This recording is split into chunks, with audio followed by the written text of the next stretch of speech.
ന്നതിനു വേണ്ടിയുള്ള ഒരു നിലപാട് സ്വീകരിക്കണം എന്നുള്ളത് ഇടതുപക്ഷ ജനാധിപത്യ മുന്നണിക്കകത്ത് തീരുമാനമെടുത്തിട്ടുള്ളതാണ്. ഇത് അതിന്റെ മറ്റ് വശങ്ങൾ ഇത് എത്ര കോടി വരെ നമുക്ക് പിരിക്കാം, എത്ര കോടിക്ക് മുകളിലുള്ള തുകയാണ് പിരിക്കേണ്ടത്, ഇതിന്റെയെല്ലാം നാനാവശങ്ങൾ പരിശോധിച്ച് തീരുമാനമെടുക്കേണ്ടത് ക്യാബിനറ്റാണ്. സ്വാഭാവികമായിട്ടും ക്യാബിനറ്റ് ആ പ്രക്രിയയിലേക്ക് വന്നു കഴിഞ്ഞിട്ടില്ല.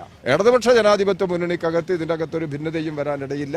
ഇടതുപക്ഷ ജനാധിപത്യ മുന്നണിക്കകത്തുള്ള പാർട്ടികളിൽ എന്തെങ്കിലും അവ്യക്തതയുണ്ടെങ്കിൽ അതെല്ലാം ചർച്ച നടത്തി പരിഹാരം കാണുന്ന നിലപാട് ഇടതുപക്ഷ ജനാധിപത്യ മുന്നണി സ്വീകരിക്കാറുണ്ട്.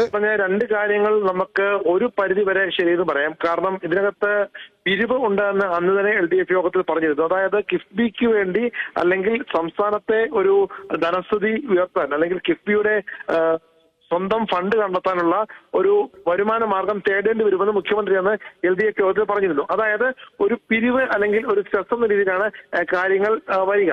അത് നമുക്ക് ആ രീതി കരുതാം. രണ്ടാമത്തെ കാര്യം, വിയോജിപ്പില്ല എന്ന് പറഞ്ഞതും നമുക്ക് ഒരർത്ഥത്തിൽ ശരിയെന്ന് പറയുമെങ്കിൽ അന്ന് LDF യോഗത്തിൽ ആരും വിയോജിച്ചിട്ടില്ല.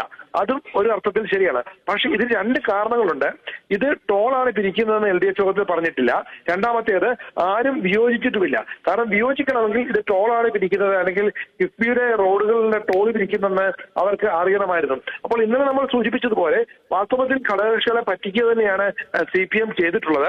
LDF യോഗം ചേരുകയും LDF യോഗത്തിനകത്ത് ഒരു നിർദ്ദേശം വെക്കുകയും ആ നിർദ്ദേശത്തെ പറ്റി വിശദമായി ചർച്ച ചെയ്യാമെന്ന് പറയുകയും ചെയ്തിരുന്നു. എന്നാൽ ഇപ്പോൾ LDF കൺവീനർ പറഞ്ഞത് ടോളുമായി ബന്ധപ്പെട്ട് ചർച്ച ചെയ്തുവെന്നും അത് അംഗീകരിച്ചുവെന്നുമാണ്. ആരും എതിർപ്പ് പ്രകടിപ്പിച്ചിട്ടില്ല എന്നും LDF കൺവീനർ പറയുന്നു. ഒരുപക്ഷെ ഇന്നലെ നടത്തിയ ആദ്യം നടത്തിയ പരാമർശം അതിനുശേഷം ഇത് ഘടകകക്ഷികളെ പറ്റിച്ചു എന്നുള്ള വാർത്തകൾ വരുന്നു. എന്നാൽ രാത്രിയിൽ അത്തരത്തിൽ നേതാക്കൾ കൂടിയാലോചിച്ച് ഇനിയും പിന്മാറേണ്ടതില്ല, അതിനകത്ത് മുന്നോട്ട് പോകാമെന്നുള്ള സമീപനം സ്വീകരിച്ചതാകാം ഒരുപക്ഷെ ഇപ്പോഴത്തെ KP രാമകൃഷ്ണന്റെ പ്രതികരണത്തിന് കാരണം.